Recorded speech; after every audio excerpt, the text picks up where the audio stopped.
We are the music makers, and we are the dreamers of dreams. What makes you different is also what makes you great. Personality and passion, upstage perfection every single time. Laughter has the same physical benefits to your body as exercise. So when you are out and you are laughing with your friends and you are laughing about life, it is the same as going to the gym. Almost.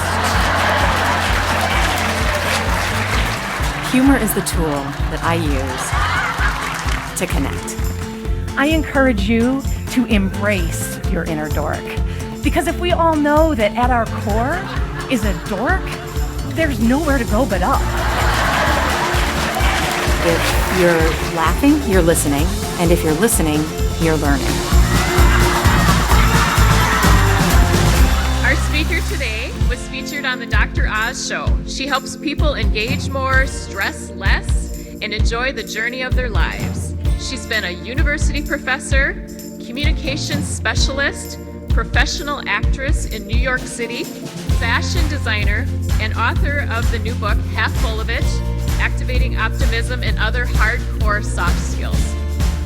What is the big deal about laughter in the workplace? Companies with happy workers have lower turnover, they have more productivity, they have less burnout, and higher profitability. Laughter is a big deal for corporations, companies, organizations, associations, and families. Happiness and optimism is one of the most powerful ways that you can elevate everything. Because a better attitude equals a better life.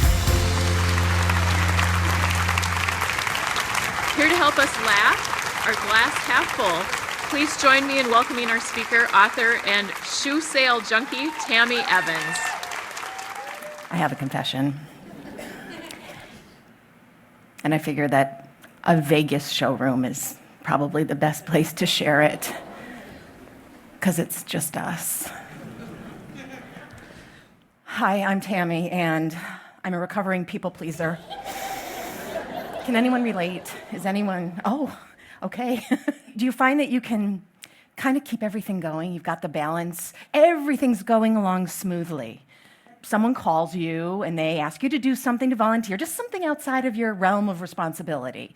And without even thinking about it, you automatically say, oh, there are many of us here today. You say yes, but that is a slippery slope. And before you realize it, you find that you are face down in a pile of complex contracts and crappy catering and surly staff and precarious pipe and drape, and you're having a panic attack because, oh my goodness, you forgot to schedule a time to pee.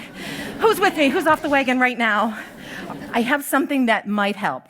The next time somebody asks you to do something outside of your realm of responsibility, what you do is you pause, you give them a finger, this finger, and you say, let me get right back to you on that. What it does, it's polite, it's concise, and it does exactly what you needed to do. It gives you some time and space to look at your schedule, look at your calendar, look at your other responsibilities, and most of all, to put the people pleaser back in the closet. So you want to say yes, you want to be the best that you can be for everybody that you're serving. But sometimes you have to say no to make room for yes. My people pleaser really showed its face really largely when I was living in New York City, and I went to work for a Broadway producer.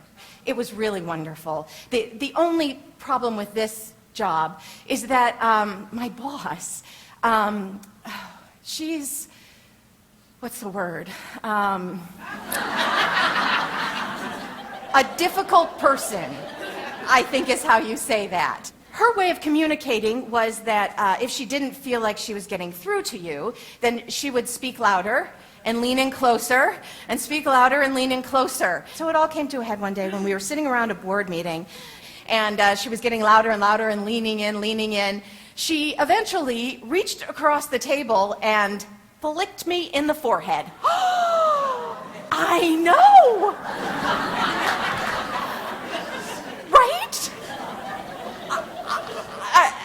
And that's about, So that flick really kind of set off a spark in me. I started taking classes in communication and conflict resolution and how to stand up for myself. And that's what I was doing on the side. And I stayed in that job. And I actually put to the test all of these things that I was learning. And I really found some tools that allowed me to stick it out and to deal not only with her, but for all of the challenges that I face in my life. And so what I'd like to do today is I'd like to share some of those things with you. Because listen, you've been flicked. You have been flicked, whether it's right in the forehead, but the world is full of flickers. And if you have lived at all, which I hope that you have, you're carrying some baggage with you. What I found about the flickers is they're trying to take their dirty duct tape baggage and they're trying to put it on us. So the next time you run into a flicker, here's my advice. Do not carry baggage that somebody else packed. Let me ask you, what do you think is the number one motivator in the workplace? Out loud. So money was the first call out. The cool thing is, money is not number one. Number one, you guys, you're so good. Appreciation. It costs nothing. Who can you appreciate? Who can you show appreciation for? Not only in your workplace, but in your home, in your life, everywhere you go. What blocks motivation? I'll tell you. Perfectionism. Anybody know this guy? Is anybody this guy?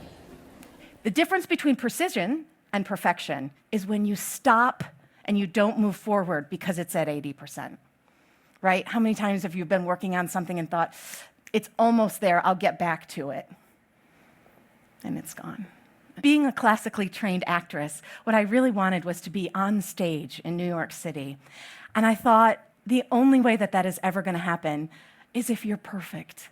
And so for every audition, I became closer and closer to what I thought was perfect. And I never booked the gig. But I didn't give up. And I was preparing for probably the biggest audition that I had ever been on since moving to New York City. And I was getting myself pumped up. Had my platform Mary Janes on. Yeah. I had on my little black skirt. I'm feeling cute. I strut to the train station. I skip down the steps. And I turn my back to the other patrons on the train, and I watch the black subway walls go by, and I decide to flirt with myself and my reflection. You've done it. By the time I got to Times Square, I was confident. I thought, this is perfect. And as I got into the line at the Actor Equity Center, and a young woman came up behind me and she said, "Hi, I'm sorry, I don't want to bother you, but I just have to tell you." And I'm thinking, tell me what? I'm perfect. The entire back of your skirt is tucked up into your pantyhose. I almost went home. I almost turned around and went home, and then just as I'm rising up to turn around and go back to the train, my eyes come up, and I see directly across the street is a man playing the guitar in his underwear. So I went into the audition, and I told them the story, and we all had a big laugh about it, and then I did my audition, and it was not perfect. But I booked the gig. Because they said they liked my personality and my passion.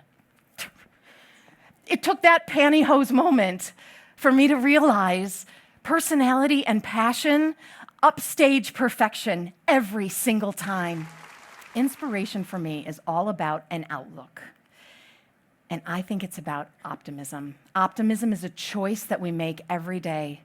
Sometimes we have to make it every 5 minutes of a day, but it is a choice that we can make, the way that we look at the world.